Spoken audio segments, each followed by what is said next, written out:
On your knees. This is your last warning. Son, there's no need for any of that. This is my car.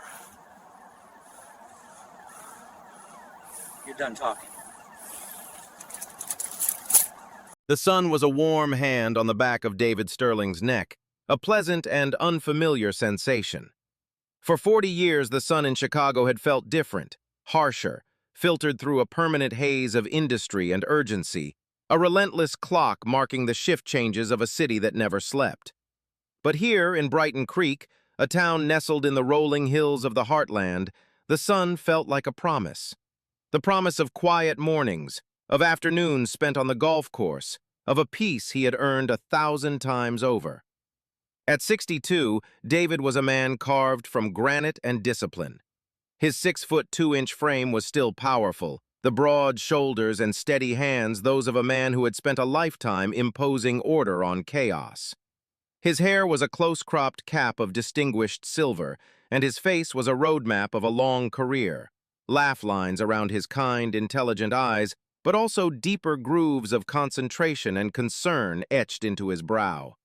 He wore a simple gray sweatsuit, the comfortable, anonymous uniform of a man reveling in his newfound freedom from uniforms. His new home, a handsome brick colonial on a street lined with mature oak trees, was still a landscape of boxes. His late wife Sarah would have had it unpacked and decorated in a week, her impeccable taste turning a house into a home with effortless grace. The thought of her brought a familiar, gentle ache. It had been her dream to retire to a place like this, a place where the biggest news was the high school football game and sirens were a rarity, not a soundtrack. He was here to live out that dream for both of them. His immediate challenge, however, was far more mundane. His prized possession, a gleaming black Lincoln Navigator, was parked in the driveway of the town's main grocery store, the Brighton Market. In the back, secured in a brand-new travel case, were his custom-fitted golf clubs, a retirement gift from his old precinct. The inaugural round with the mayor was scheduled for the next morning, a casual meet and greet before he officially took the reins as Brighton Creek's new chief of police. But the electronic latch on the travel case had chosen this precise moment to die. He grunted, inserting the small metal key into the emergency lock. It refused to turn. He jiggled it gently, then with more force. Nothing. 40 years of coaxing confessions from hardened criminals, of de-escalating domestic disputes that teetered on the edge of violence, and he was being defeated by a stubborn piece of luggage. A wry smile touched his lips. It was humbling. He tried again, bracing one knee on the bumper for leverage, his large frame partially obscuring the license plate. The angle was awkward. He had to crouch, his sweatsuit riding up slightly, his face a mask of concentration as he twisted the key with firm, controlled pressure. He was a methodical man. Panic and frustration were luxuries he had learned to discard decades ago. Every problem had a solution. You just had to find the right pressure point. The parking lot was a typical midday tapestry of small-town life. Mothers herded children into minivans, elderly couples strolled arm in arm, and teenagers loitered near the entrance. It was a world away from the south side of Chicago, where a crowded parking lot was a canvas for a dozen potential crimes. Here, the only danger seemed to be a stray shopping cart. The peacefulness was the whole point. It was what he had come for. He was so engrossed in his task, in the minute mechanics of the lock, that he didn't notice the two women who slowed their pace as they walked past his Navigator. He didn't see their eyes travel from his expensive vehicle to his black skin, to his nondescript sweatsuit. He didn't see the flicker of suspicion in their gaze, the quick, whispered exchange. His mind, a library of tactical scenarios and investigative procedures, was entirely focused on the problem at hand. He was just a man trying to get his golf clubs out of his car. The key finally budged, a millimeter at a time. He felt the internal tumblers begin to shift. A little more pressure, a slight wiggle to the left, and it would give. He could almost feel the satisfying click of victory. He let out a soft sigh of effort, his brow furrowed. He was unaware of the narrative being written about him in that very moment. He didn't know that his quiet, personal struggle was about to become a very loud, very public spectacle.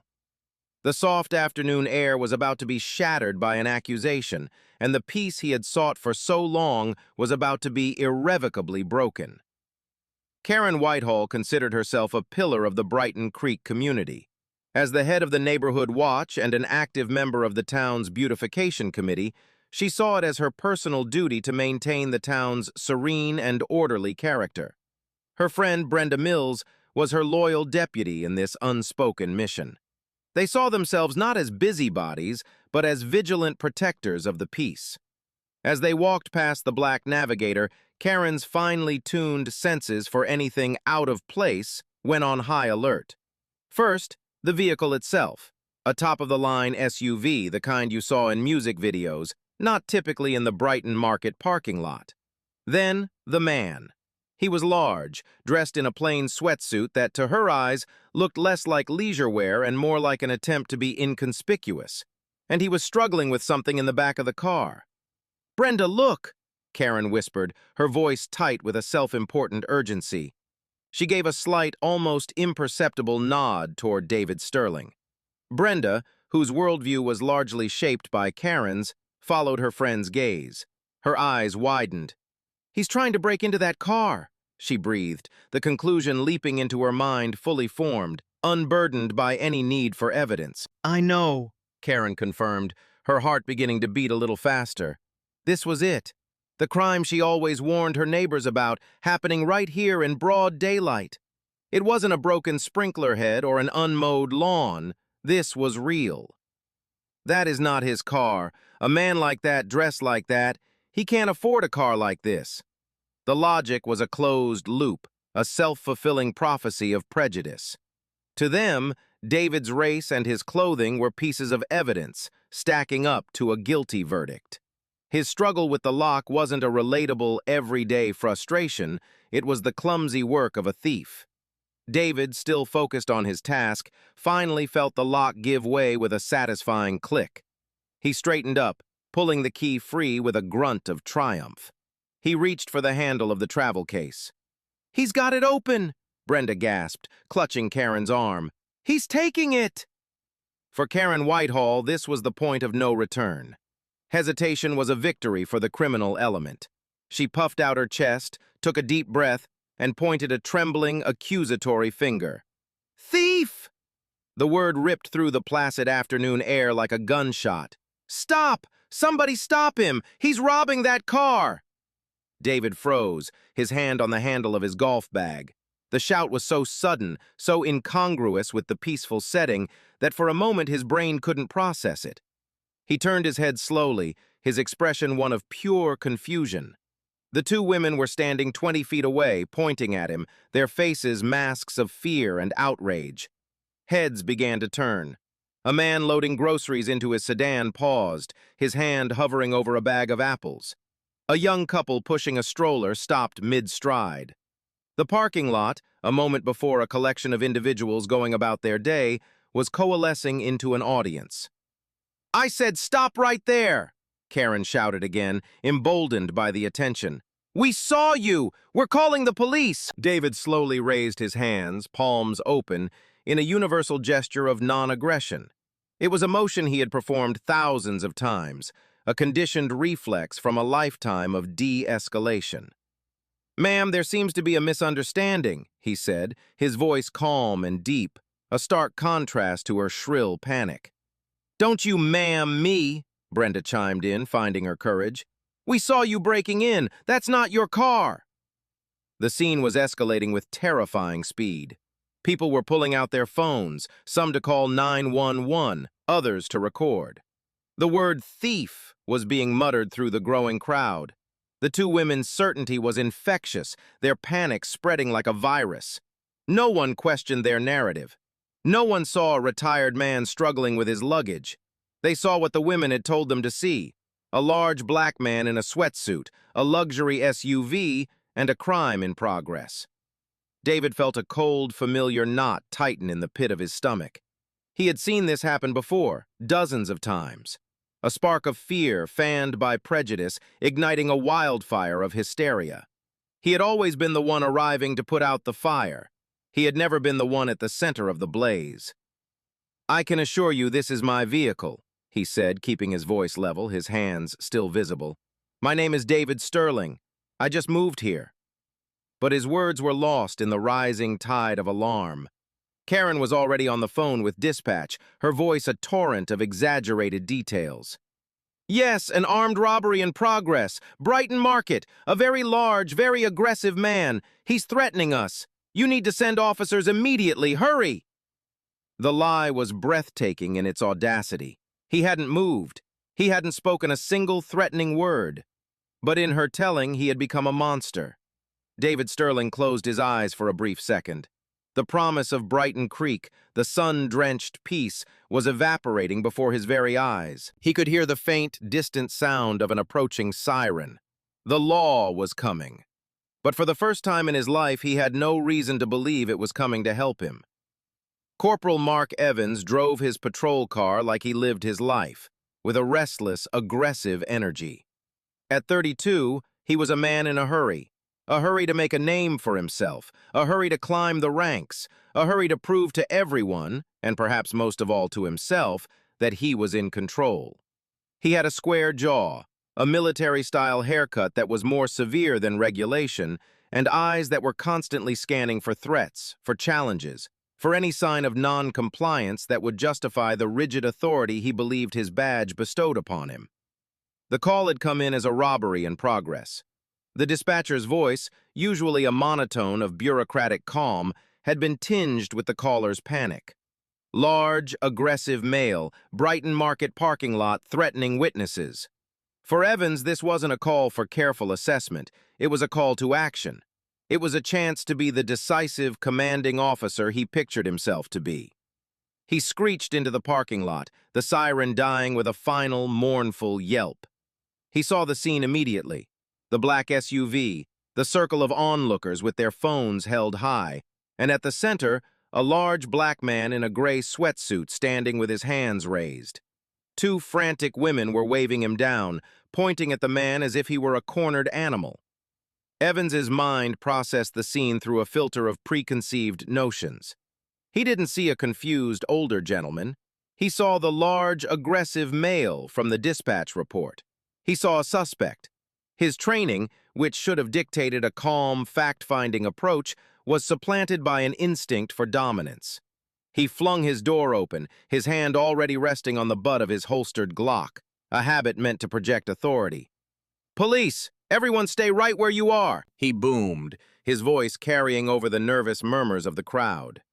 He strode toward David, his eyes fixed on him, deliberately ignoring the onlookers. Isolate the threat. Control the subject. That was his mantra. "Sir, put your hands on the back of your head and get on your knees, now!" Evans commanded, his voice leaving no room for discussion. David Sterling looked at the young officer approaching him. He saw the rigid posture, the hand on the weapon, the telltale signs of an officer whose adrenaline was high and whose judgment might be low.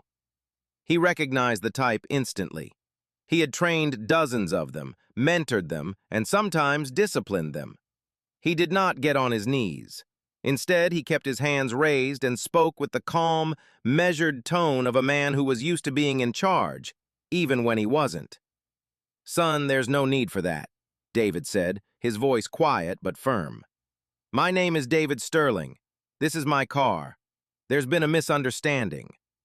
The word son landed on Corporal Evans like a spark on dry tinder. It was patronizing. It was a challenge to his authority. Who was this man to call him son? "I'm not your son, and I give the orders here," Evans snapped, taking another step closer, invading David's personal space. "I said on your knees. This is your last warning." Karen and Brenda rushed to the officer's side. "He's the one, officer," Karen exclaimed, her voice trembling with vindicated excitement. "He broke into the car, and then he started threatening us. We were terrified." Evans gave them a quick, reassuring nod, never taking his eyes off David. "It's okay, ma'am. I have the situation under control." He turned his full attention back to David, his jaw tightening. This man's calm was infuriating. It felt like defiance. In Evans's world, an innocent person would be flustered, scared, maybe even crying.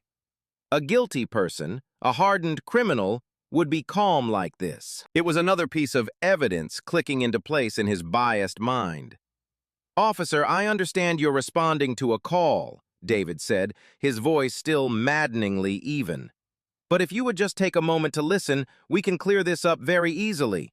My registration and my driver's license are in the vehicle. My name is on them. David Sterling." He was trying to give the officer a way out, an opportunity to de-escalate without losing face. It was a technique he had taught for years. Give the other person a ladder to climb down. But Corporal Evans didn't want a ladder. He wanted a victory. He saw David's refusal to kneel not as an assertion of innocence, but as a direct act of insubordination.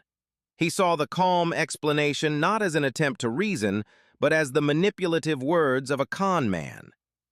"You're done talking," Evans growled, his hand finally leaving his weapon and moving toward his handcuffs. "You had your chance to comply." The crowd watched, mesmerized. The scene had reached its tipping point. The officer's aggression, the women's hysteria, and David's resolute calm created a tense, unstable triangle. David could see the decision being made in the young officer's eyes. He saw the pride, the insecurity, the absolute refusal to believe he could possibly be wrong. The promise of a quiet retirement, of peaceful afternoons, was now a distant, mocking echo. The cold reality was a young, angry officer about to make a mistake that would change both of their lives forever. Time seemed to slow down, each second stretching into a distinct, sharp-edged moment. David Sterling saw the cascade of bad decisions in Corporal Evans's eyes. He saw the flicker of doubt being ruthlessly suppressed by a surge of ego. He maintained his stance, hands raised, a statue of composure in a sea of chaos. His mind was a quiet storm, running through a dozen different scenarios, each one ending in this same, unavoidable conclusion. "Officer, I strongly advise you to reconsider your course of action," David said, his voice dropping to a low, serious register. It was not a threat, but a final professional warning from a man who knew exactly where this road led. "You are making a serious error." For Corporal Evans, this was the final straw. It was a challenge, delivered with the infuriating condescension of someone who thought they were better than him. He wasn't going to be lectured by a criminal. He was the law in Brighton Creek. "You're under arrest for attempted burglary and resisting an officer," Evans declared, the words booming with a sense of finality. He reached forward and grabbed David's left arm, his grip tight and commanding. The physical contact was a shocking violation. David didn't flinch, didn't resist. Years of training had taught him that this was the most dangerous moment. Any physical reaction from him now would be twisted into a narrative of assault. He allowed his arm to be pulled, his body remaining loose, controlled. "I am not resisting, officer," David stated, his voice a flat, factual report. "I am standing still. You are the only one using force." Evans ignored him, his focus narrowed to the mechanics of the arrest. He yanked David's arm behind his back with more force than was necessary, the movement jarring David's shoulder. He was making a point, demonstrating his physical dominance for the audience of cell phone cameras. He fumbled for his handcuffs, his own adrenaline making his movements slightly clumsy. The first cuff closed around David's wrist. The cold steel was a familiar sensation, but always from the other side. The sharp click, click, click of the ratchet tightening was a sound he had heard 1,000 times, but it had never sounded so loud, so final, so profoundly wrong. It was the sound of a system failing, of a promise being broken. The crowd gasped collectively. Seeing the man actually being handcuffed solidified the narrative. He must be guilty. The police wouldn't arrest an innocent man, not here, not in Brighton Creek. The two women, Karen and Brenda, exchanged a look of triumphant relief. They had been right. They were heroes. Evans secured the second cuff, pulling David's arms tightly behind his back, the metal biting into the skin of his wrists. He performed a cursory pat-down, his hands moving over David's body with a rough, impersonal efficiency. "You have the right to remain silent," Evans began, reciting the Miranda warning from memory, the words rote and devoid of meaning. "Anything you say can and will be used against you in a court of law." David listened to the familiar words, a bitter irony washing over him. He had spent a career defending the rights of others, ensuring these words were spoken with respect and gravity. Now they were being used as a tool to humiliate him, to strip him of his dignity in a public parking lot based on the panicked lies of two strangers and the fragile pride of one young officer. He looked past Evans's shoulder, his gaze sweeping over the crowd. He saw their faces, a mixture of fear, excitement, and judgment. They were no longer his neighbors. They were spectators at his degradation. His arrival in Brighton Creek, the town that was supposed to be his sanctuary, was now this: a circle of strangers watching him being treated like a common criminal. "Do you understand the rights I have just read to you?" Evans finished, his voice laced with smug satisfaction. David Sterling took a slow, deep breath, the air tasting of asphalt and injustice. He held the young officer's gaze, his own eyes clear and steady. He did not answer the question. His silence was his only remaining weapon. It was the silence of a man who knew the truth, who understood the vast and terrible scope of the mistake being made, and who knew that the real reckoning was yet to come. Evans took the silence as acquiescence, a final admission of guilt. He gripped David's cuffed arm and began to march him toward the patrol car, a conquering hero leading his captive away from the battlefield he had created. The ride to the Brighton Creek police station was 5 minutes of suffocating silence. David Sterling sat in the back of the patrol car, the hard plastic of the seat digging into his back, the handcuffs a constant biting reminder of his new reality. Through the metal grate, he watched the quaint tree-lined streets of his new town slide by. The charming storefronts and well-tended gardens looked like a scene from a movie, a perfect picture of American wholesomeness that now felt like a cruel joke. Corporal Evans drove with one hand on the wheel, his shoulders set with a rigid satisfaction. He was silent, but his demeanor radiated triumph. He had faced a challenge to his authority and had won. In his mind, the story was simple and heroic. He had protected the public from a potential threat. He had restored order. When they arrived at the station, a modest, single-story brick building, Evans led David through a side door into the booking area. The air inside was cool and sterile, smelling of industrial-strength cleaner and stale coffee.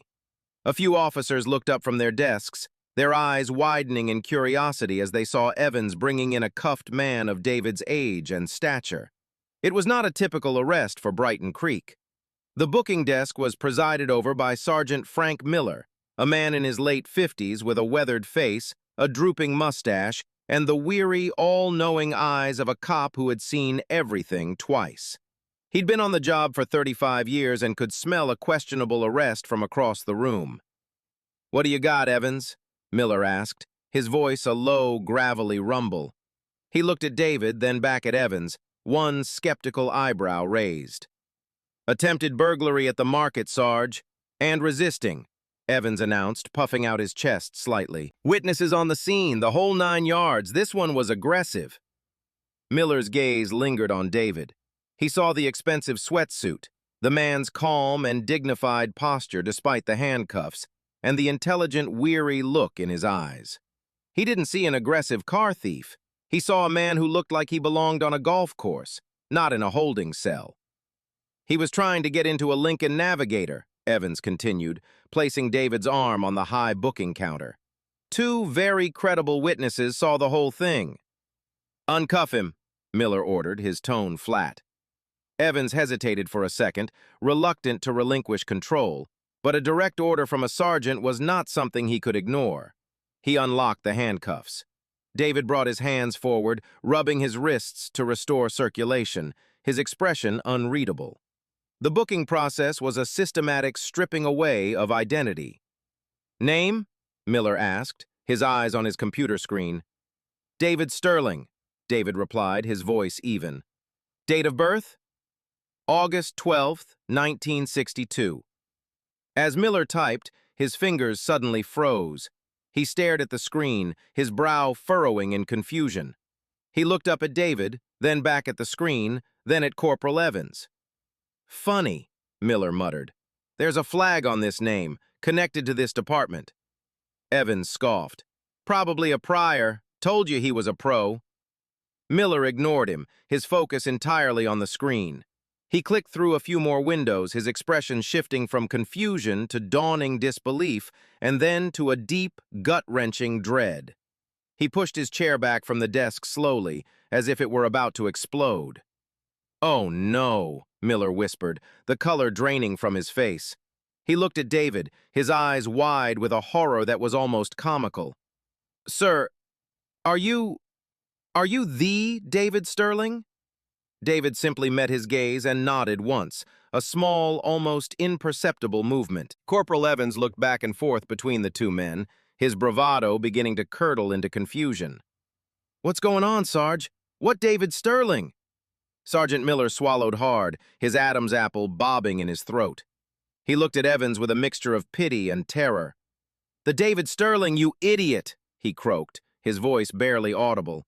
"The new chief of police, the man who is supposed to start tomorrow, the man who is now officially your boss."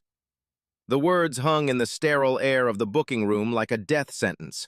Corporal Evans stared, his mouth slightly agape. The color drained from his own face, replaced by a blotchy, panicked red. The heroic narrative he had constructed in his mind, the story of the brave cop and the cunning thief, shattered into a million pieces. The aggressive suspect standing before him was not a criminal. He was the most powerful man in the building, and he, Corporal Mark Evans, had just arrested him. He had just committed career suicide in the parking lot of the Brighton Market, and he hadn't even realized it. The silence in the room was absolute, broken only by the frantic, panicked thumping of Evans's own heart. The transformation in Corporal Evans was instantaneous and absolute. The aggressive, confident posture melted away, replaced by a slack-jawed terror. His face, which had been a mask of smug authority, was now a canvas of pure, unadulterated panic.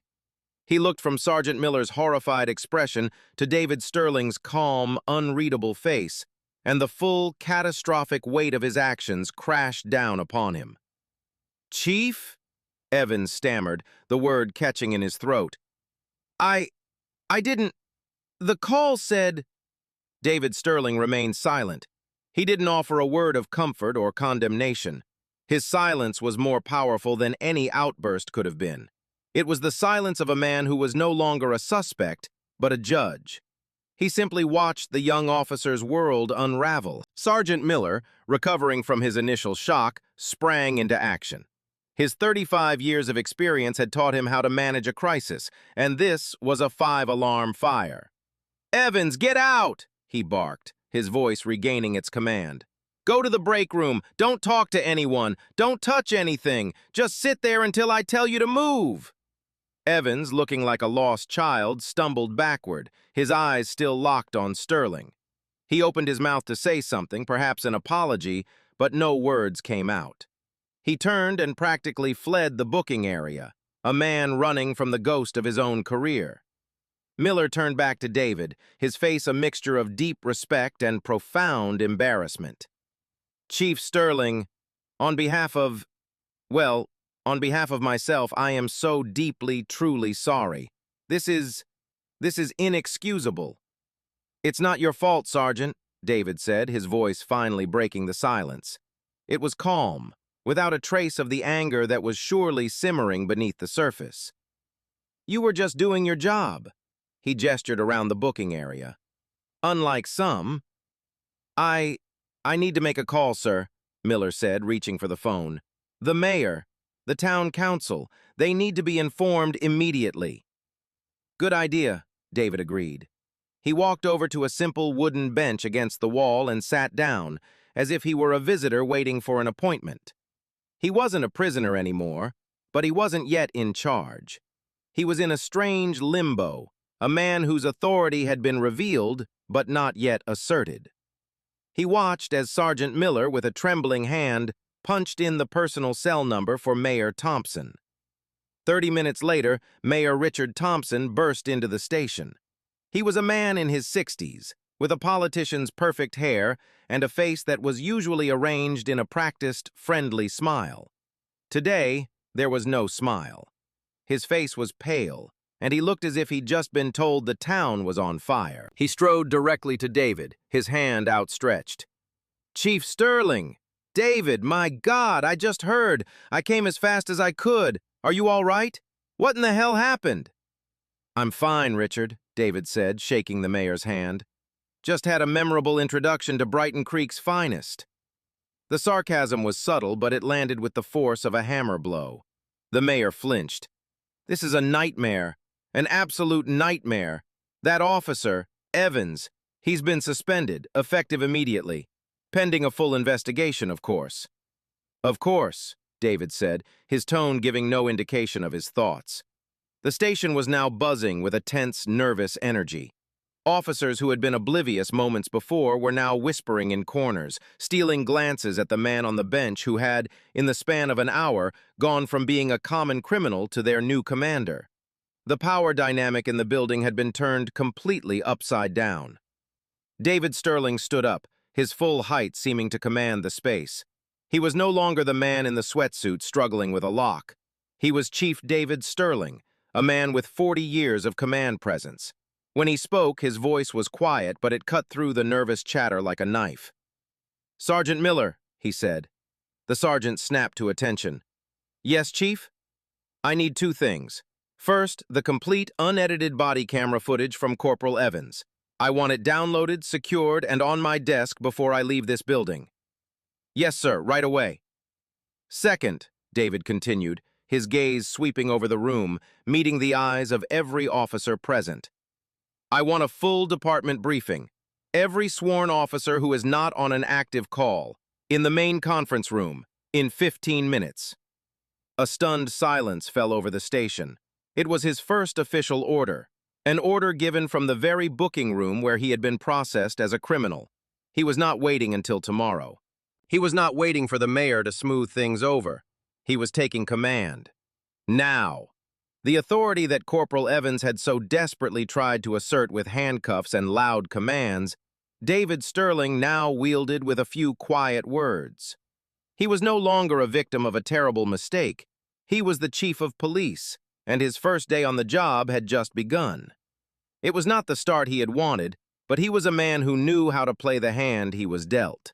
And he had just been dealt a very complicated, very dangerous hand. The conference room at the Brighton Creek Police Department was small, functional, and now packed with an almost unbearable tension. 15 officers, the entirety of the on-duty shift, were crammed into the space. They sat around a long table or stood against the walls, their expressions a mixture of curiosity, apprehension, and disbelief. They avoided making eye contact with each other, their collective gaze fixed on the empty chair at the head of the table. The door opened, and Chief David Sterling walked in, followed by Mayor Thompson and Sergeant Miller. Sterling was still in his gray sweatsuit, a stark visual reminder of the day's events. He didn't look like a chief of police in the traditional sense, but in that moment, his authority was absolute. He walked to the head of the table and remained standing, his hands resting on the back of the chair. He let the silence hang in the air for a long moment, his eyes moving slowly around the room, meeting the gaze of each officer one by one. It was a technique he had mastered long ago, a silent assertion of presence, forcing everyone in the room to focus, to wait for his lead. "Good afternoon," he finally said, his voice calm and steady. "For those of you who don't know me, my name is David Sterling. As of tomorrow morning at 0800 hours, I am this town's chief of police. Circumstances have required me to start this conversation a little earlier than planned." A few officers shifted uncomfortably. The understatement was not lost on them. I'm not going to stand here and rehash the events of the last 2 hours, Sterling continued. In the coming days, there will be a formal, thorough, and transparent investigation. Every fact will be uncovered. Every protocol will be reviewed. And there will be accountability. That is a promise. He paused, letting that word, accountability, settle in the room. But that's not why I called you in here today. I called you in here to talk about what happens now. This department, this town, has been handed a crisis. What happened to me today was not just an unfortunate mistake. It was a failure of perception, a failure of training, and a failure of command. He looked directly at the officers. How we respond to this failure will define us. It will define this department for years to come. We can respond with denial and defensiveness, circling the wagons to protect our own at all costs. Or we can respond with honesty and integrity. We can seize this as an opportunity to look at ourselves, to ask hard questions, and to become better. I plan to do the latter. Mayor Thompson, standing in the corner, nodded his vigorous approval. My philosophy of policing is simple, Sterling went on, his voice filled with a passion that came from a lifetime of experience. We are public servants. We are not an occupying army. Our authority is granted to us by the people we serve, and it must be wielded with wisdom, restraint, and empathy. Our first instinct should be to de-escalate, not to dominate, to listen, not to shout, to serve, not to control. Today, this department failed that test. He then looked at Sergeant Miller. Sergeant, what is Corporal Evans's service record? Miller, looking down at a file in his hands, cleared his throat.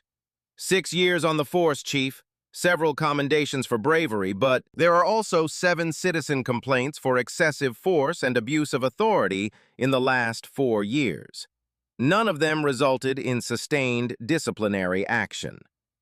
A low murmur went through the room. 7 complaints in 4 years was a lot for a department this size. It was a pattern that had been ignored. Sterling nodded slowly, his expression grim. He had expected something like this. The kind of aggressive insecurity Evans had displayed rarely came out of nowhere. It was a behavior that had been tolerated, perhaps even quietly encouraged, until it finally exploded. He turned his attention back to the room. The investigation into today's incident will be my first priority. I will lead it myself. I expect your full and honest cooperation. My second priority will be a full review of this department's use of force policies, de-escalation training, and the citizen complaint process. It was a declaration of intent. He wasn't just here to manage the crisis, he was here to reform the entire department.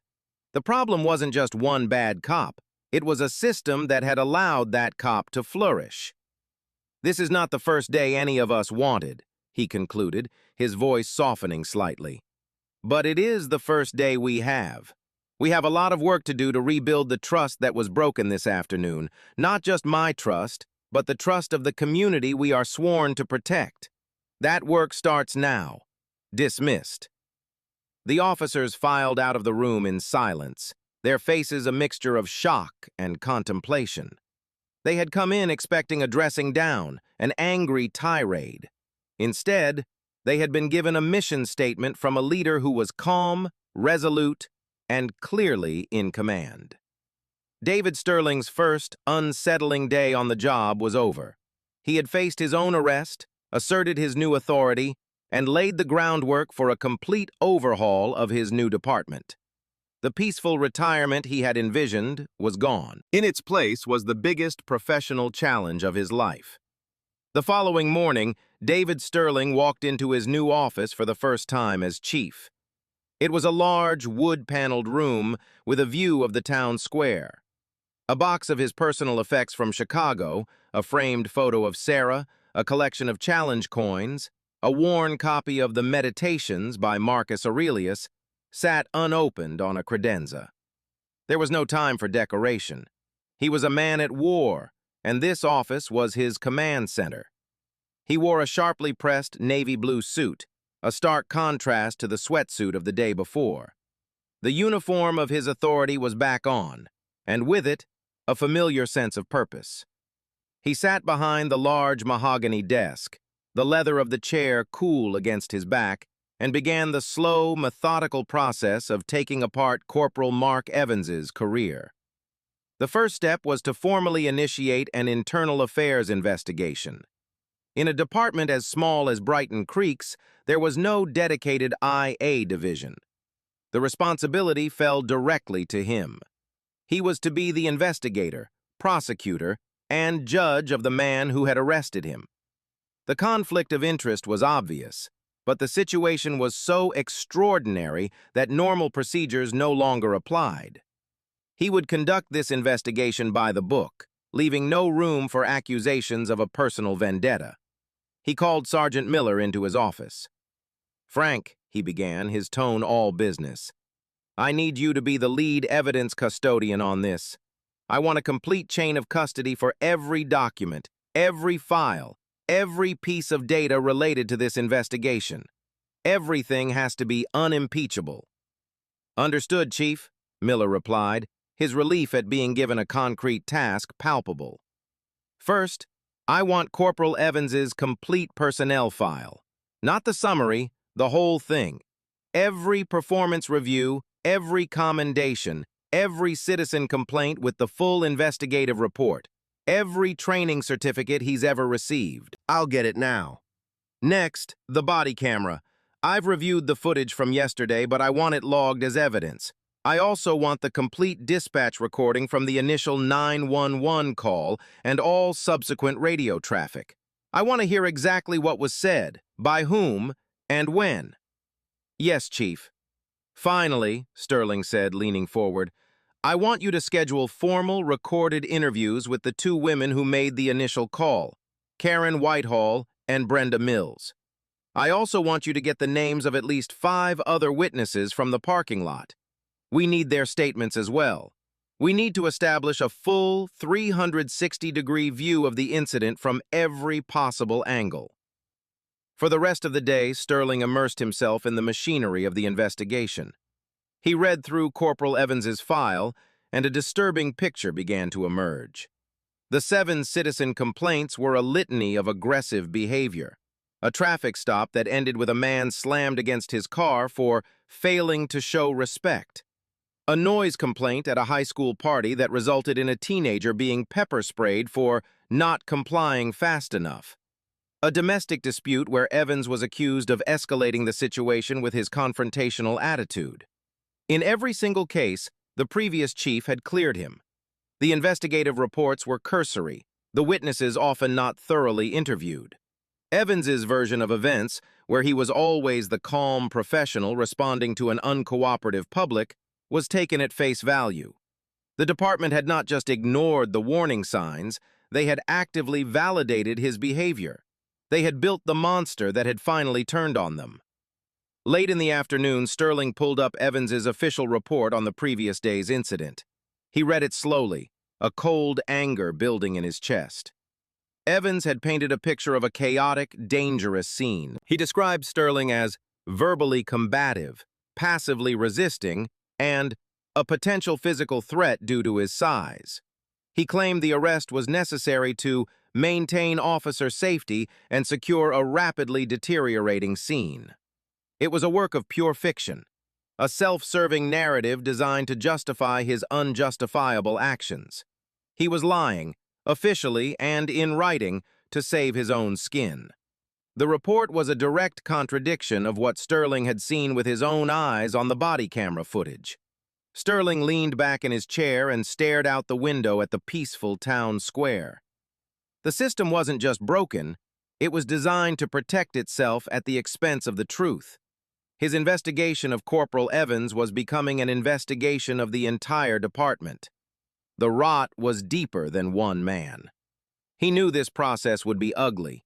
It would be a slow, painstaking dissection of departmental culture, and it would make him enemies. Officers who were friends with Evans would see this as a witch hunt. The old guard, loyal to the previous chief, would see his reforms as an attack on their way of doing things. He was the outsider, the new boss, and he was starting his tenure by putting the department itself on trial. He picked up the phone and dialed the number for the county prosecutor. "John, it's David Sterling," he said. "We haven't met yet, but I'm the new chief in Brighton Creek." "Yes, that one. Listen, I'm going to need some guidance. I'm running an IA investigation that's going to get very complicated very fast." The machinery of justice was grinding into motion, and he was the one at the controls. In a small town like Brighton Creek, secrets have a short lifespan. Within 48 hours, the story of the new police chief's arrest was the only thing anyone was talking about. It was whispered over coffee at the town diner, debated in the aisles of the Brighton market, and argued about on the local community's social media page. But the story that spread wasn't a single, clear narrative. It fractured into a dozen different versions, each one colored by the speaker's own biases, fears, and loyalties. The first version, fueled by the initial rumors from the parking lot, painted Chief Sterling as an arrogant outsider who had refused to comply with a lawful order. "I heard he was drunk," one person would say. "My neighbor's cousin was there and she said he threatened that poor officer," another would add. This narrative found fertile ground among a certain segment of the population, people who were instinctively distrustful of outsiders and automatically sided with law enforcement no matter the circumstances. For them, Corporal Evans was a local boy, a hero who had been trying to do his job only to be caught in a political nightmare. The second version, closer to the truth, portrayed the incident as a gross overreach of police authority and a textbook case of racial profiling. This view was championed by those who had long felt that the Brighton Creek police were a bit too aggressive, a bit too quick to judge. They saw Sterling as a victim, a distinguished professional who had been humiliated because of the color of his skin. "It's about time someone held Evans accountable," they would write online. "How many times has he gotten away with this kind of thing?"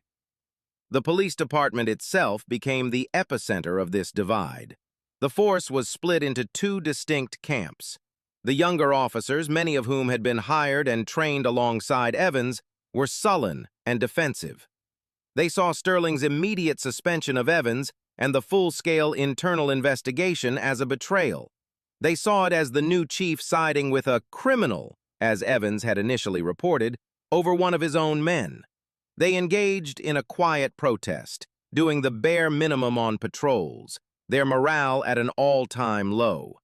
They saw Sterling not as a leader, but as an internal affairs inquisitor. The older, more veteran officers, like Sergeant Miller, were more circumspect. They had seen Evans's temper and arrogance for years. They knew the citizen complaints were not just smoke. They saw Sterling's actions as a necessary, if painful, course correction. They understood that Evans's behavior had made the entire department vulnerable, and a reckoning had been inevitable. Their support for the new chief was quiet, but it was there. They showed up for their shifts, did their jobs professionally, and waited for the storm to pass.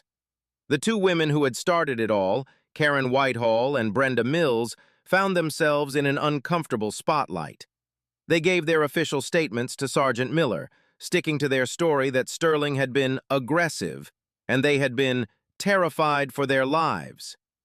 In the court of public opinion, they were either hailed as brave, vigilant citizens or condemned as prejudiced Karens who had nearly ruined an innocent man's life. They retreated from the public eye, refusing to speak to the local newspaper reporter who kept calling their homes. They had wanted to be heroes, but had never anticipated the bitter controversy that would follow. Chief Sterling felt the division every time he walked out of his office. He felt it in the way the younger officers would stiffen and avoid his gaze. He felt it in the hushed conversations that would suddenly stop when he entered a room. He felt it in the mix of supportive and hostile emails that flooded his inbox. He was trying to lead a department that was at war with itself, in a town that couldn't agree on who the victim was. He knew that the only way to bridge this divide was with cold, hard facts. The investigation couldn't just be thorough, it had to be seen as unimpeachably fair. His reputation and the future of the department depended on it. One evening, he was having a simple dinner alone at the town's only steakhouse when a man approached his table. He was a local farmer, his hands weathered and his face lined from the sun. "Chief Sterling?" the man asked. Yes, David replied, expecting a complaint or a piece of unsolicited advice. I just wanted to say, don't let them get you down, the farmer said, his voice low but firm. A lot of us know exactly what you're doing. You're cleaning house. It's about damn time someone did. You keep at it. The man nodded once and walked away without another word. It was a small moment, but it was a lifeline. It was a reminder that for every detractor, there was a supporter. The town wasn't just divided, it was in the middle of a painful, necessary conversation with itself. He was at the center of that conversation, not just as the chief of police, but as the living symbol of the change that was coming, whether the town was ready for it or not. The day came to review the body camera footage with the town council. The meeting was held in a small, formal room at the town hall. The 6 council members, along with Mayor Thompson and the town's attorney, sat around a polished conference table, their expressions a mixture of grim duty and nervous anticipation. They had all read the preliminary reports and heard the swirling rumors. Now, they were about to see the truth. Chief Sterling stood at the head of the room, a laptop connected to a large monitor on the wall. Before I begin, he said, his voice filling the quiet room, I want to be clear about what you are about to see. This is the complete, unedited footage from Corporal Evans's body-worn camera, starting from the moment he arrived at the Brighton market. The audio is live. This is not a summary or a report. This is the incident as it happened from the officer's perspective. He clicked the mouse and the screen flickered to life. The first image was a jarring, unsteady view of the patrol car's dashboard. Then, the sound of the car door slamming and the crunch of gravel underfoot. The camera panned up, showing the circle of onlookers, the black SUV, and David Sterling, standing calmly with his hands raised. The council members leaned forward, their focus absolute. They heard Corporal Evans's first shouted command. Police! Everyone stay right where you are! The voice on the recording was sharp, aggressive, and filled with an adrenaline that was almost palpable in the sterile conference room. They saw the world through Evans's eyes as he strode toward Sterling, his hand resting on his firearm. They heard Sterling's first words, calm and reasonable. Son, there's no need for that. One of the council members, a woman in her 60s, flinched at Evans's snapped reply. I'm not your son, and I give the orders here. The footage was visceral. It completely dismantled the narrative Evans had crafted in his official report. Sterling on screen was the picture of composure. He never raised his voice. He never made a threatening move. He repeatedly tried to explain the situation, to offer proof of his identity, to de-escalate.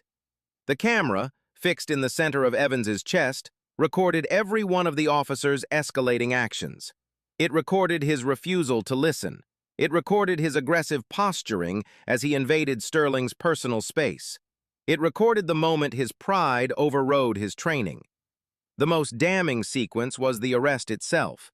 The council watched in stunned silence as the camera's view lurched forward, showing Evans's hands grabbing Sterling's arm.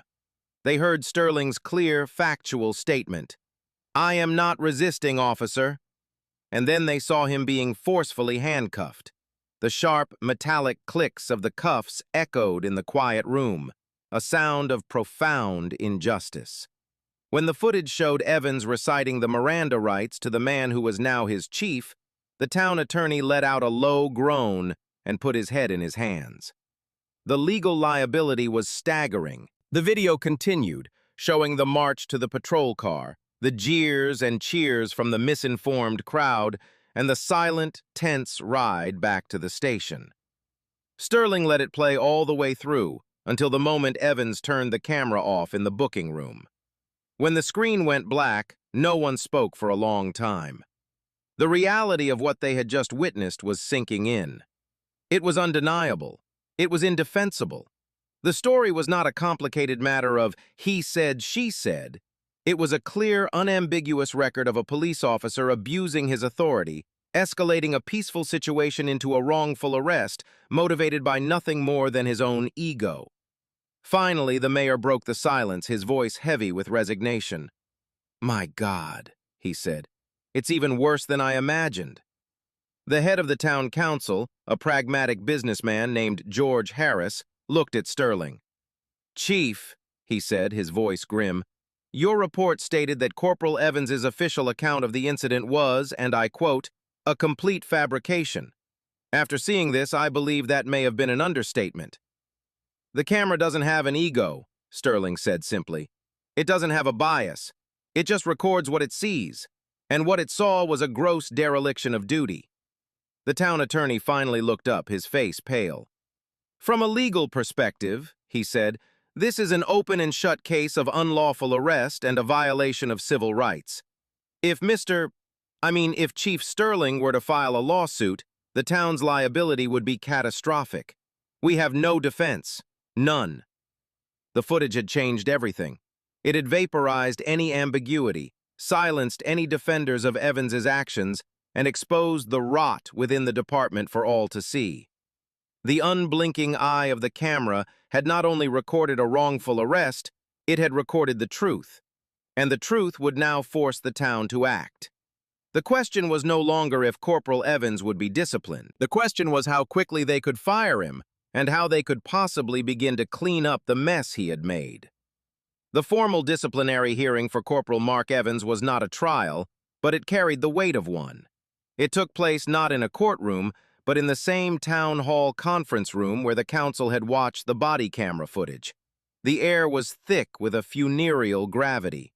Evans sat at one end of the table, flanked by his police union representative. At the other end sat Chief Sterling, the town attorney, and the head of the council. This was not an investigation anymore. It was a final judgment. Evans was dressed in his full uniform, crisply pressed, the brass buttons on his shirt gleaming under the fluorescent lights. He sat ramrod straight, his expression a mask of defiant stoicism. He was there not as a man facing the consequences of his actions, but as a soldier who believed he was being unjustly court-martialed for following his training. He still did not believe he had done anything wrong. The hearing began with Chief Sterling laying out the formal charges. Violation of departmental policy regarding use of force, conduct unbecoming of an officer, filing a false official report, and violation of the civil rights of a citizen. Each charge was read with a calm, dispassionate authority. Then, the town attorney, a man named Paul Feldman, began the questioning. He started gently, allowing Evans to construct his own narrative one last time. "Corporal Evans," Feldman began, "please walk us through your mindset when you arrived at the Brighton market." "My mindset was to secure the scene," Evans said, his voice firm and confident. "I was responding to a 911 call for a robbery in progress with a potentially aggressive suspect. My training dictates that the first priority in such a situation is to gain control for the safety of the public and the officers." "And you believed Mr. Sterling was being uncooperative?" 100%, Evans stated without hesitation. "A cooperative individual would have followed my lawful commands to get on their knees. His refusal to do so, combined with his condescending tone, led me to believe he was a threat." Chief Sterling listened, his face an impassive mask, as Evans built his case upon a foundation of lies and self-deception. He portrayed Sterling's calm as unsettling, his attempts to reason as manipulative, and his final warning as a veiled threat. Then Feldman turned to his paralegal. "Please play the body camera footage, Exhibit A." The large monitor at the end of the table flickered to life. The entire hearing room was forced to watch the incident unfold again. Evans was made to watch himself, to see his own aggression, to hear his own shouted commands. He stared at the screen, his jaw tight, his expression hardening. He showed no flicker of shame, no sign of recognition that his actions were anything but textbook. Feldman paused the video after Evans had handcuffed Sterling. "Corporal," he asked, his voice taking on a sharper edge. "At this point in the video, had Mr. Sterling made any physical threats toward you?" "His size and non-compliance were the threat," Evans retorted. "That's not what I asked. Did he physically threaten you? Did he raise a hand to you? Did he lunge at you?" "No," Evans conceded through gritted teeth. "Did he verbally threaten you? Did he say, I am going to harm you? No, but his tone was, so you arrested a man who had made no physical or verbal threats solely because you didn't like his tone and he didn't kneel on the ground fast enough for your liking. Is that correct? I arrested him because he was resisting my lawful orders to secure a crime scene, Evans insisted, his voice rising. The union representative placed a calming hand on his arm, but Evans shook it off. The questioning continued for another hour, with Feldman using the video to systematically dismantle every claim Evans had made in his report. He forced Evans to reconcile his written statement about a combative suspect with the video of a calm 62-year-old man asking to show his ID. The final question of the hearing came from Chief Sterling himself. He leaned forward, his eyes locking with Evans's for the first time. Corporal Evans, Sterling said, his voice low and powerful. We have all seen the video. We have heard the testimony. We have reviewed your report and the witness statements. My question is a simple one. Watching that video today, knowing everything you know now, is there anything at all, that you would have done differently? It was a lifeline, a final chance for Evans to show a sliver of remorse, of humility, of simple human understanding. He could have said, I should have listened. He could have said, I let my temper get the best of me. He could have said, I made a mistake. Instead, a defiant smirk touched the corner of his lips. He looked directly at his new chief. No, sir, Evans said, his voice ringing with unrepentant pride. I stand by my actions 100%. I was doing my job. Faced with the same situation tomorrow, I would do the exact same thing. A stunned silence fell over the room. It was an answer so breathtaking in its arrogance, so completely devoid of self-awareness, that it left no room for doubt. He wasn't just a cop who had made a bad call under pressure. He was a man who fundamentally believed his authority was absolute and his judgment was infallible, even in the face of incontrovertible proof to the contrary. In that moment, he hadn't just defended his actions, he had convicted himself. He had proven to everyone in the room that he was not just a liability, but a danger. He was a man who had learned nothing and would, given the chance, create the same disaster all over again. Chief Sterling leaned back in his chair, a look of profound, weary sadness on his face. He had his answer. The deposition of Mark Evans was over. His career was, too. 2 days after the hearing, Chief Sterling did something no one expected. He asked Sergeant Miller to arrange a meeting with Karen Whitehall and Brenda Mills. It wasn't part of the official investigation. That was already complete. This was personal. He didn't want retribution or an apology. He wanted to understand. He needed to look into the eyes of the women who had set this all in motion and comprehend the fear that had driven them. The meeting took place in a small, neutral conference room at the public library. When the two women walked in, they looked nervous and defensive. They had been vilified on social media and ostracized by some of their neighbors. They had prepared themselves for a lecture, a legal threat, or an angry confrontation. Chief Sterling, dressed in a simple civilian polo shirt and slacks, was already seated at the table. He stood up as they entered. Mrs. Whitehall, Mrs. Mills, he said, his voice gentle. Thank you for coming. Please, have a seat. They sat down cautiously, perching on the edge of their chairs. I know this has been a difficult time for everyone involved, Sterling began, and I didn't ask you here to assign blame or to make you feel worse. I asked you here because I need to understand what happened in that parking lot from your perspective. When you looked at me, what did you see? Karen Whitehall, always the spokesperson, took a deep breath. We saw a man trying to break into a very expensive car, she said, her voice still laced with a defensive conviction. He didn't look like he belonged with that car, and he was acting suspiciously. What about him? Sterling asked softly. Made him look like he didn't belong. Karen hesitated, the unspoken answer hanging in the air between them. Well, his clothes. He was just in a sweatsuit. I see, Sterling said, nodding slowly. I was on my way home from a workout. It was a Saturday afternoon. What do you typically wear on a Saturday afternoon, Mrs. Whitehall? She flushed slightly. That's not the point. It was the whole picture. The way you were hunched over, struggling, it just looked criminal.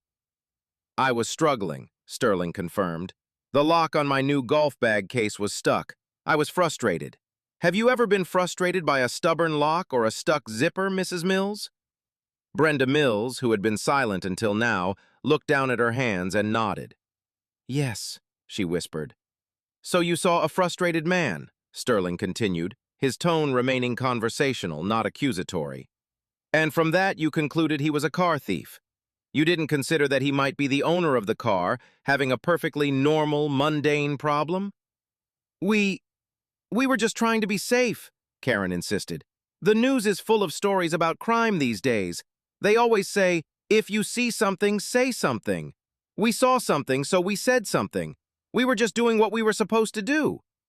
And when I tried to speak to you, Sterling asked, when I raised my hands and told you my name and that it was my car, why didn't you believe me? Because that's what a criminal would say, Karen burst out, her voice rising. You can't just take a thief's word for it. We were waiting for the police to sort it out. That's their job. Here it was, the core of the issue.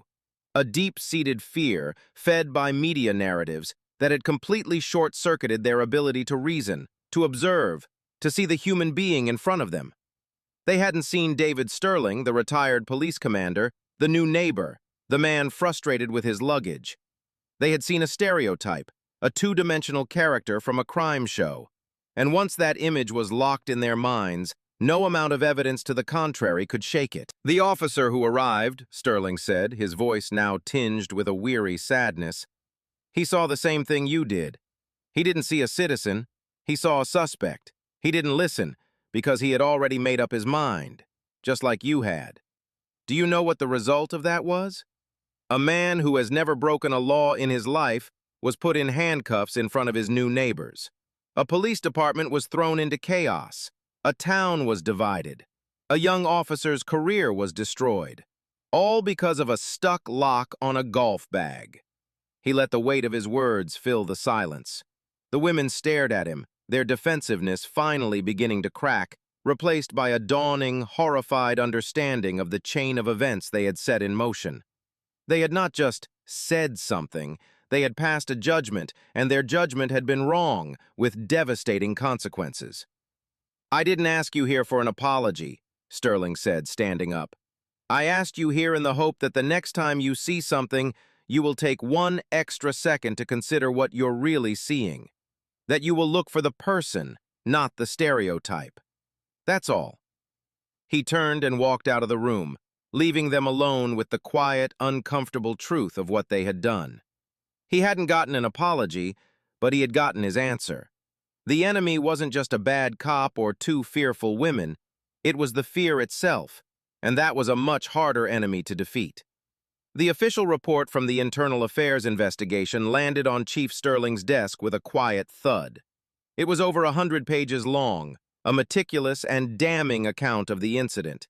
It included transcripts of all witness interviews, an analysis of Corporal Evans's service record, a legal opinion from the town attorney, and a frame-by-frame breakdown of the body camera footage. The final page contained the official recommendation, which Sterling himself had written. Based on the overwhelming and irrefutable evidence, it is the finding of this investigation that Corporal Mark Evans demonstrated a complete disregard for departmental policy, engaged in a gross abuse of his authority, and is unfit to serve as a law enforcement officer for the town of Brighton Creek. The recommended disciplinary action is immediate termination of employment. The decision was clear. The facts were undeniable. And yet, David Sterling felt a profound weight settle on his shoulders.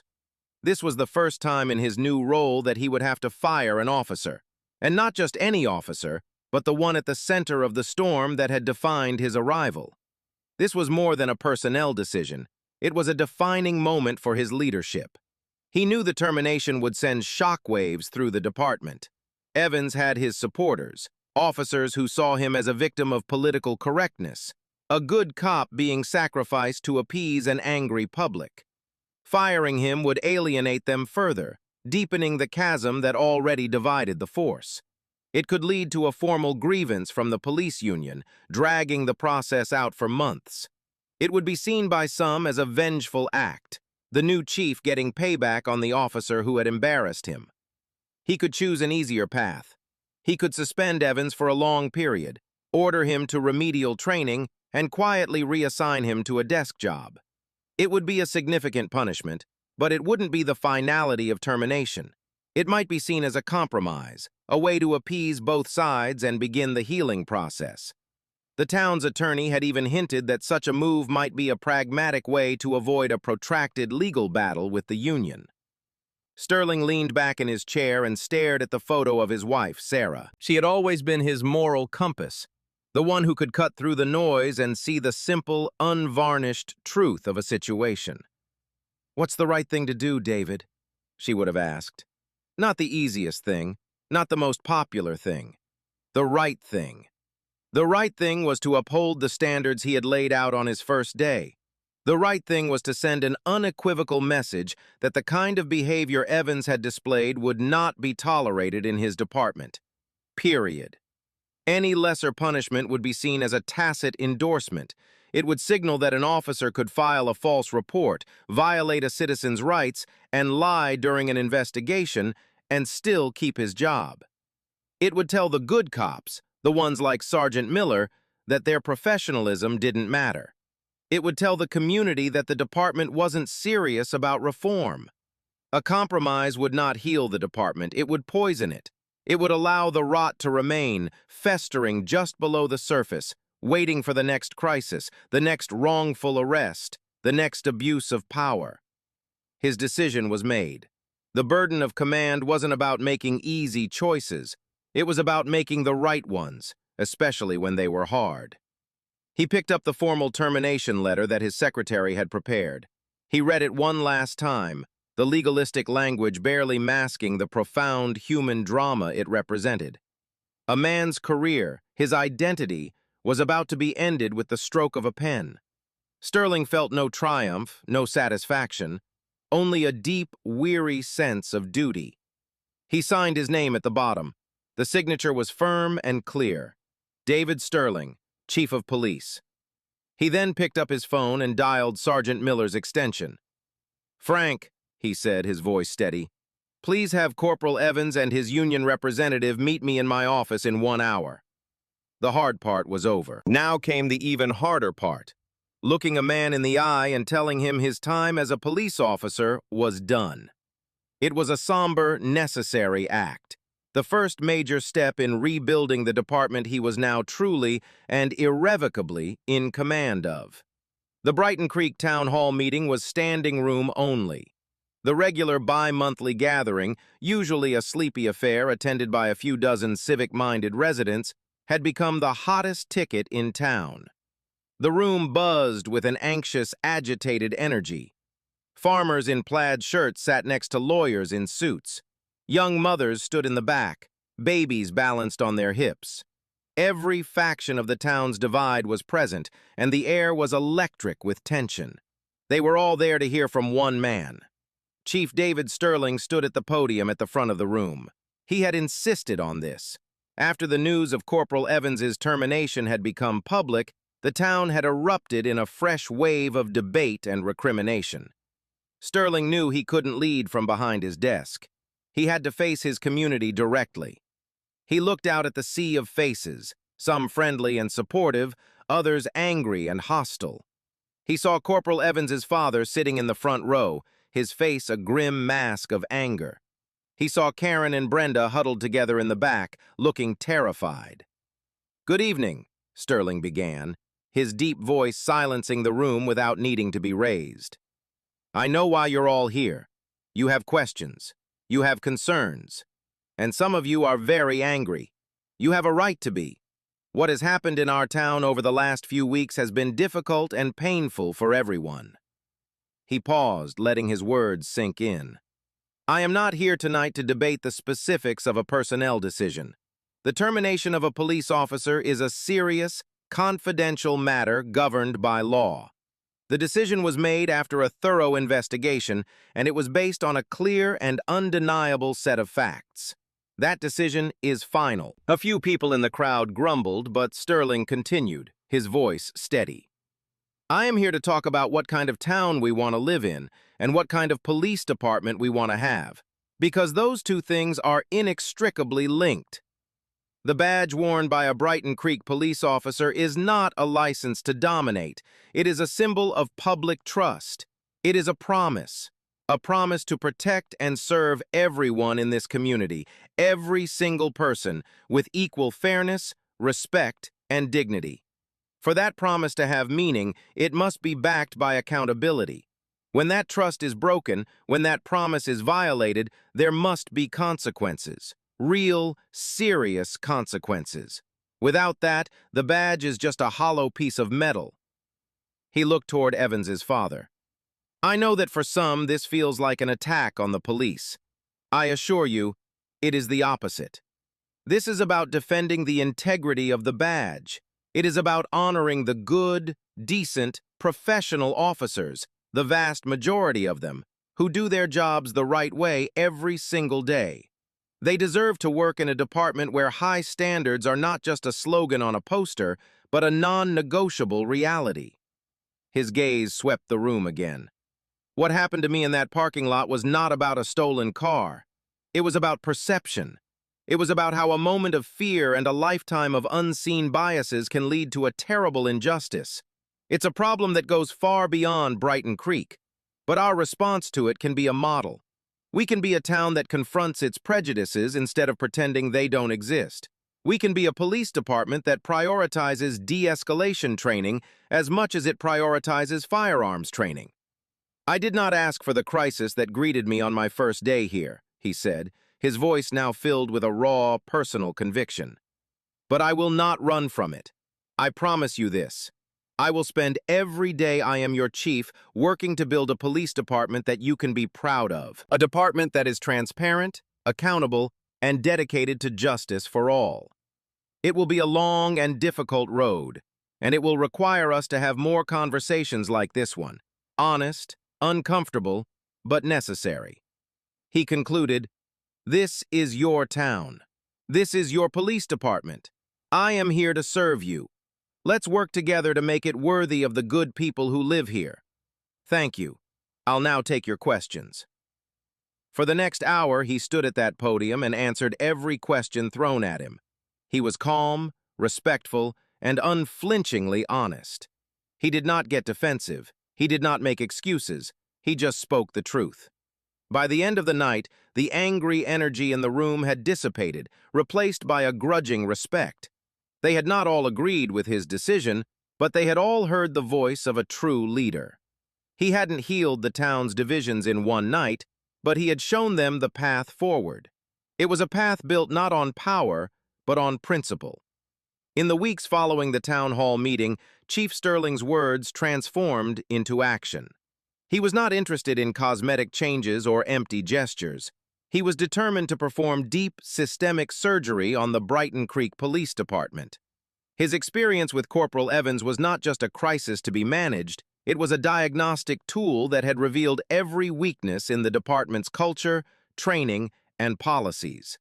His first major initiative was a complete overhaul of the department's use of force policy. The old policy was vague, giving officers wide latitude to define what constituted resistance and what level of force was reasonable. The new policy, which Sterling drafted himself based on best practices from around the country, was explicit.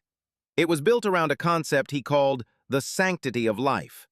It mandated de-escalation as the primary strategy in every encounter and required officers to exhaust all other options before resorting to force. It also explicitly banned chokeholds and established a clear duty to intervene, requiring officers to stop a fellow officer who was using excessive force. Next, he tackled training. He brought in a nationally recognized consulting firm that specialized in implicit bias and procedural justice. The training was mandatory for every single officer, from the rookies to Sergeant Miller. It was uncomfortable and confrontational. Officers were forced to confront their own hidden biases through role-playing scenarios and frank, difficult discussions about race, authority, and perception. Some of the younger officers who had been loyal to Evans were openly hostile at first. "This is a waste of time," one muttered during a session. "We're not racists. We're just cops." Sterling, who sat in on every training session, addressed the comment directly. "This isn't about calling anyone a racist," he explained to the room. "It's about acknowledging that we all have biases we're not even aware of.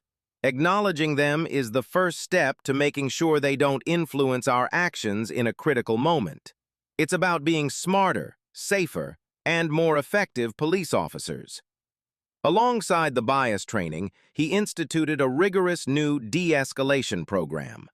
Officers spent hours in simulators, learning how to talk down agitated individuals, how to use time and distance as tactical tools, and how to resolve conflicts without ever drawing a weapon or putting a hand on someone. The focus shifted from winning a confrontation to resolving a situation peacefully. He also completely reformed the citizen complaint process. No longer would complaints be investigated cursorily by an officer's direct supervisor. A new, independent civilian oversight board was created, comprised of respected community members.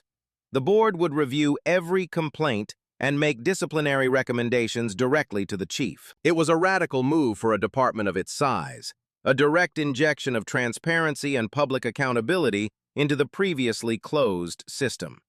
These changes were met with a predictable mix of reactions. The old guard grumbled about the new chief turning us into social workers. But a growing number of officers, particularly the veterans who were tired of the department's cowboy culture, embraced the changes. They saw it as a move toward a more professional, more respected department. The changes were not just internal. Sterling launched a series of community outreach programs. Coffee with the Chief became a weekly event at the local diner. He established a youth police academy to build relationships with the town's teenagers. He walked a beat in the town square every afternoon, making himself accessible, listening to concerns, and putting a human face on the badge. He was rewriting the contract between the police and the community. The old contract had been based on power and control. The new one was being forged from transparency, accountability, and mutual respect. It was a slow, painstaking process. There were setbacks and grumbling, but for the first time in a long time, the Brighton Creek Police Department was not just reacting to problems, it was actively building a better future. The personal crisis Chief Sterling had endured was becoming the catalyst for a profound and lasting transformation. He was not just changing the rules, he was changing the culture, one policy, one training session, and one conversation at a time. 6 months after his tumultuous arrival, Chief David Sterling sat on the porch of his home, a cup of coffee steaming in his hands as he watched the sunrise paint the sky in hues of orange and pink. The boxes were all unpacked now. Sarah's picture had its place of honor on the mantel. The house felt less like a new residence and more like a home, a sanctuary. Brighton Creek had changed. The raw, angry wound that had divided the town was beginning to scar over, leaving behind a new, more sober understanding. The changes within the police department were palpable. The officers, while still adjusting, carried themselves with a new professionalism. The us versus them mentality was slowly being replaced by a sense of genuine community partnership. The number of citizen complaints had dropped by nearly 90%. The town, in turn, was beginning to see its police force not as an occupying army, but as a part of the community fabric. The quiet retirement David had once envisioned was a distant memory. His life was more demanding now than it had been in his final years in Chicago. He was not just a manager, he was a reformer, a teacher, and a community leader, constantly working to maintain the fragile peace he had fought so hard to build. His golf clubs, the unwitting catalyst for the entire ordeal, now sat in his garage. He had played a few rounds with the mayor, and while his handicap had suffered, his sense of perspective had sharpened. Every time he looked at the black travel case, he was reminded of how quickly a life can pivot, how a simple, mundane moment can become a defining crisis. He no longer took the peace for granted. He often thought about Mark Evans. After his termination, Evans had sold his house and moved away, a man disgraced, his identity stripped from him. Sterling felt no pleasure in the man's downfall, only a profound sense of tragedy. Evans was a product of his own insecurities and a system that had failed to check his worst impulses. The scars he left on the town were deep, but the scars he carried himself were likely deeper still. And he thought, with a persistent, quiet sorrow, about Karen Whitehall and Brenda Mills. They had learned a hard lesson in the court of public opinion. He hoped truly that their fear had been replaced by a measure of wisdom. Their story was a somber reminder of the immense power of a single, fear-based assumption. His own scars were less visible. The public humiliation, the feeling of utter powerlessness in the back of that patrol car, those things didn't just fade away. They became a part of his story, a constant reminder of the fragility of justice and the deep-seated prejudices that still ran like a dark current beneath the surface of even the most peaceful-looking towns. He was the chief of police, a respected figure of authority, but he knew that to some, he would always be seen first as a black man, a potential threat. It was a weight he had carried his entire life, and not even the chief's badge could fully remove it. But alongside the scars, there were lessons. He had learned that leadership wasn't about avoiding storms, but about steering through them. He had learned that true authority comes not from a badge or a uniform, but from integrity and the courage to do what is right, especially when it is hard. He had proven that a crisis, if met with honesty and resolve, could become a powerful catalyst for positive change. The sun was fully above the horizon now, bathing Brighton Creek in a clean, hopeful light. His work was far from over. The union was still fighting Evans's termination, a legal battle that would likely drag on for another year. There were still minds to change, still trust to be built.